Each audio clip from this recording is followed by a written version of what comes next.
అందరికీ నమస్కారం అండి. Welcome to the channel blooming బాటసారి. నేను మీ వంశీదేవులపల్లి. ముందు ఆల్రెడీ ఒక వీడియోలో నేను చెప్పడం జరిగింది. ఈరోజు నుంచి భగవద్గీత అనే ఒక గొప్ప గ్రంథం మనం కలిసి చదివి తెలుసుకుంటున్నాం. శ్రీ గురుభ్యో నమః. ఓం గం గణపతయే నమః. జై శ్రీకృష్ణ. సో భగవద్గీత దీనిని బోధించినది అవతారమూర్తి అయిన శ్రీకృష్ణుడు, దీనిని విన్నది అధికారమూర్తి అయిన అర్జునుడు. బాబా, అవతారమూర్తి, అధికారమూర్తి. మనం రైమింగ్ వర్డ్స్ అంటాం కదండి. అవతారమూర్తి, అధికారమూర్తి. బోధించినది పరమాత్ముడు, విన్నది మహాత్ముడు. బోధించినది పురుషోత్తముడు, విన్నది నరోత్తముడు. భలే ఇచ్చారు కదండి ఇంట్రడక్షన్. అయితే ఈ భగవద్గీతని బోధించింది సాక్షాత్ శ్రీకృష్ణ పరమాత్ముడు. ఇది మనందరికీ తెలిసినదే. ఎవరికి బోధించారండి? అర్జునుడికి బోధించడం జరిగింది. అండ్ కురుక్షేత్ర యుద్ధ భూమిలో ఈ యొక్క గీతా బోధన అనేది జరిగింది. ఇది మనందరికీ కూడా తెలిసిందే. అయితే ఈ భగవద్గీత గురించి కొంతమంది మహాత్మ అభిప్రాయాలు తెలుసుకుందాం. శ్రీ శంకరాచార్యుల వారు ఈ భగవద్గీత గురించి ఏమన్నారంటే, ఆయన రాసిన ఒక శ్లోకం ఉందండి.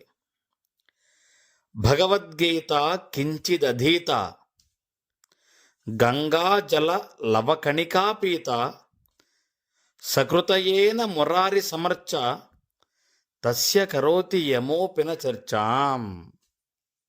దానికి అర్థం ఏంటంటే అండి, భగవద్గీతను కొంచెము అధ్యయనము చేసిన, అంటే భగవద్గీతను కొంచెం చదివిన, గంగాజలమును కొద్దిగా త్రాగిన, సాక్షాత్ గంగాజలము కొంచెం తాగిన, విష్ణు భగవానుని ఒక్క పర్యాయము పూజించిన, శ్రీ విష్ణుమూర్తి వారిని ఒక్కసారి పూజించుకున్న,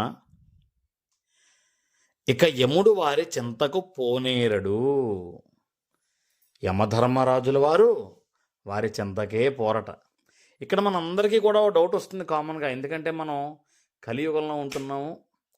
ఈ పుస్తకాన్ని రాసిన వాళ్ళకన్నా గొప్ప గొప్ప తెలివైన వాళ్ళ ఫీల్ అయ్యే మానవులు. నాకు వచ్చిన క్వశ్చన్ ఇది. సో యమధర్మరాజుల వారు చింతకే పోరా అంటే భగవద్గీత చదివిన వాడికి చావే రాదా? తప్పండి. ఇక్కడ ఆయన చెప్పింది ఏంటి? యముడు వాడి చింతకి పోనేరడు. యముడు అంటే మృత్యుభయము.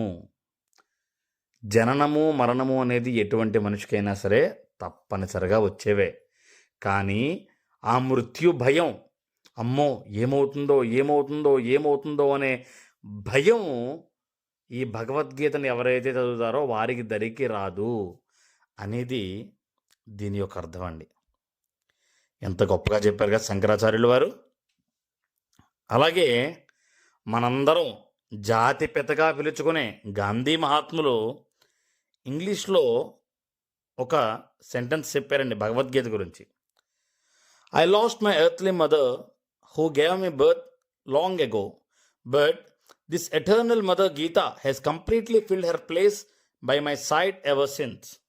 When I am in difficulty or distress, I seek refuge in her bosom. చాలా గొప్పగా చెప్పారండి నిజంగా ఆయన. నా తల్లి చాలా కాలం క్రిందటే మరణించినది. గాంధీ మహాత్ముల వారి తల్లి చాలా కాలం క్రిందటే కాలం చేశారు, ఈ లోకాన్ని విడిచి వెళ్ళిపోయారు. కానీ ఈ గీత అనగా భగవద్గీత ఆ స్థానము తీసుకొని అప్పటి నుండి కూడా ఆయన పక్కనే ఉండి ఆయన్ని కాపాడుతున్నది అని ఆయన ఎంత గొప్పగా చెప్పారు చూడండి ఈ గీత గురించి. కష్టాలలో ఈ గీత యొక్క ధరిని కూర్చుంటే, అంటే ఈ గీత చదువుతుంటే ఆయన తల్లిగారి యొక్క ఒడిలో తలదాచుకుంటున్నట్టుగా ఆయన భావించేవారట. నిజంగా కొన్ని మాటలు ఊరికే రావండి. ఎలాంటి వాళ్ళకైనా సరే ఎంతో అనుభవపూర్వకంగా ఒక విషయాన్ని తెలుసుకుంటే తప్ప కొన్ని గొప్ప మాటలనేవి రావు. భగవద్గీతని ఆయన తల్లి ఒడితో పోల్చారండి నిజంగా ఆయన. అలాగే ఈ యొక్క గీత గురించి వినోబా భావే గారు ఏమన్నారంటే, తల్లి పాల వలన నా శరీరము ఎంతగా పోషించబడినదో అంతకు చాలా రెట్లు నా హృదయము, బుద్ధి గీతామాత యొక్క పాలతో పోషించబడుచున్నవి. బాబ్బా. అంటే మనందరం కూడా చెప్పుకుంటూ ఉంటాం, మనందరికీ పెద్దవాళ్ళందరికీ తెలుసు, తల్లి పాలన మించి బలం ఏదీ లేదు పిల్లాడికని. అలాంటి తల్లి పాల నుంచి నా యొక్క శరీరం ఎంత పోషించబడిందో తెలియదు, కానీ అంతకు చాలా రెట్లు నా హృదయము, నా బుద్ధి, నా మనస్సు, నా ఆలోచన విధానం ఇవన్నీ కూడా భగవద్గీత యొక్క పాలతో, అనగా భగవద్గీత యొక్క భావాన్ని ఆయన పాలలా పోల్చారండి. ఆ భగవద్గీత యొక్క భావంతో పోషించబడుచున్నవంటండి. అలాగే మహాయోగి అరవింద్ ఘోష్ గారు ఏమన్నారంటే, ప్రతి యుగానికి, ప్రతి నాగరికతకు తగిన సందేశాన్ని అందించగలిగినది భగవద్గీత. దీని అర్ధగాంభీర్యం ఎంతటిదనగా, దీనిపై 100 వ్యాఖ్యానాలు వ్రాసినా ఇంకా 1000 వ్యాఖ్యానాలకు అవకాశం ఉంటుందని చాలా గొప్పగా ఈ యొక్క భగవద్గీతని ఆయన మాటల్లో చెప్పారు మహాయోగి అరవింద్ ఘోష్ గారు. గీత యొక్క ప్రశస్తి. గీత కల్పవృక్షము వంటిది, కానీ స్వర్గంలో కల్పవృక్షములాగా క్షణికమైన ప్రాపంచిక వస్తుజాలం ఇచ్చినది కాదు, సంకల్పరహితమైన మోక్షస్థితిని ప్రసాదించున్నది. స్వర్గంలోలాగా ఆ క్షణమే ఆనందాన్నిచ్చే కల్పవృక్షం వంటిది కాదండి గీత. సంకల్పరహితమైన మోక్షస్థితిని ప్రసాదించున్నది. గీత కామధేనువు వంటిది, కానీ సురలోకములోని కామధేనువు వలె సస్వరమైన భోగ్య పదార్థములకు కలుగుజేయునది కాదు. కామవర్జితమైన నిష్కలంక నిర్వాణ పదవిని సమకూర్చున్నది. గీత చింతామణి వంటిది, కానీ స్వర్గములోని చింతామణి వలె పాంచభౌతిక సంపదను అభివృద్ధిపరచున్నది కాదు. చింతలన్నింటినీ పోగొట్టి నిశ్చింత, నిరపేక్ష, నిరామయ పరంధామమునకు జీవము చేర్చున్నది. గీత అమృతము వంటిది, కానీ స్వర్గములో దేవతలు త్రాగు జడమైన ద్రవము కాదు. జనన మరణ రహితముగు శాశ్వత బ్రహ్మ సాక్షాత్కారము కలుగజేయ జ్ఞానామృతము. ఈ కల్పవృక్షము, కామధేనువు, చింతామణి, అమృతము, ఈ పదాలు మనకి చాలా అరుదుగా వినిపిస్తూ ఉంటాయండి. ఈయన ఏం చెప్తున్నారంటే, గీత అనేది కల్పవృక్షం అంత గొప్పది, కానీ ఆ క్షణిక ఆనందం కోసం వచ్చేది కాదట, మోక్షాన్ని ప్రసాదించేది. అలాగే గీత కామధేను వంటిది, కానీ దేవలోకంలో కామధేనువులాగా భోగ్య పదార్థాలకు, గొప్ప గొప్ప వాటికి వచ్చేది కాదు.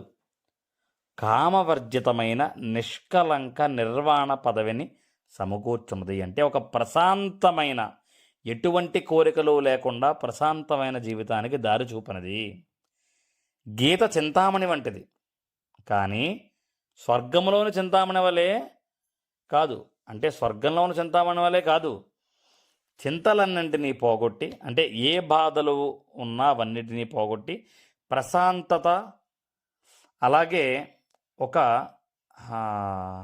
మనకు అర్థమయ్యే రీతిలో చెప్పాలంటే ఒక పీస్ ఆఫ్ మైండ్ ఇచ్చినది. అలాగే గీత అమృతంలా అంటది. స్వర్గంలో దేవతలు తాగుతారే ఆ అమృతంలా కాదు. ఇట్స్ లైక్ నాలెడ్జ్, జ్ఞానామృతము. సాక్షాత్ జననానికి మరణానికి మధ్యలో జరిగే జీవిత జ్ఞానాన్ని ప్రసాదించే జ్ఞానామృతము. ఈ గీత యొక్క మహిమ వర్ణనాతీతము, ఎక్స్ప్లెయిన్ చేయలేము. దీని యొక్క మహిమ ఏంటనేది అపరిమితము, దీన్ని కనీసం కొలవలేము, అనంతము. ఇట్స్ యునో అన్కౌంటబుల్, ఇన్విజిబుల్, అటువంటి స్థాయిలో అన్నమాట దీని మహిమ. గీత పరమ రహస్య విషయ సమన్వితము, ఇది సమస్త వేదముల సారము. ప్రతి వేదములోని సారాంశము ఈ గీతలోని భావంతో ముడిపడి ఉంటుందన్నమాట. గీత సర్వ శాస్త్ర విషయ సమంచితము, గీత శాస్త్రముల సారము. శాస్త్రములన్నింటికంటేను, వేదములన్నింటికంటేను గీత సర్వశ్రేష్టమైనది. గీతా సుగీతా కర్తవ్య కిమన్యై శాస్త్ర సంగ్రహై యా స్వయం పద్మనాభస్య ముఖపద్మా వినిసృత. దీని అర్థం ఏంటంటే ప్రతి ఒక్కరూ కూడా ఈ గీతను వినడము, చదవడము, చూడటము, నేర్చుకోవడము, ఏదో ఒక రూపంలో ఈ గీతను సేవించాలి. అలా చేస్తే వేరే ఏ శాస్త్రముతో కూడా పని లేదు. ఏలనన అది కేవలము సాక్షాత్ పద్మనాభుడైన శ్రీ మహావిష్ణువు యొక్క ముఖ కమలము నుండి ప్రభవించినది. జై శ్రీకృష్ణ. సాక్షాత్ శ్రీ మహావిష్ణువు యొక్క ముఖము కమలము నుండి, ముఖ కమలము నుండి ఈ యొక్క గీత అనేది పుట్టబడిందండి. జై శ్రీకృష్ణ.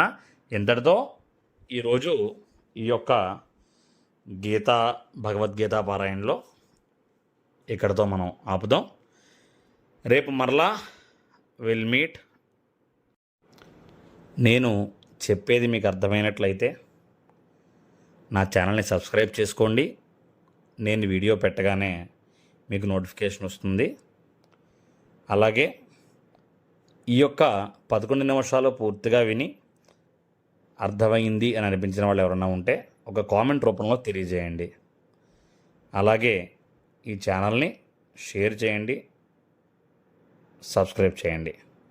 Thank you. మీ Vamsi Devulapalli. In and as blooming బాటసారి. జై శ్రీకృష్ణ.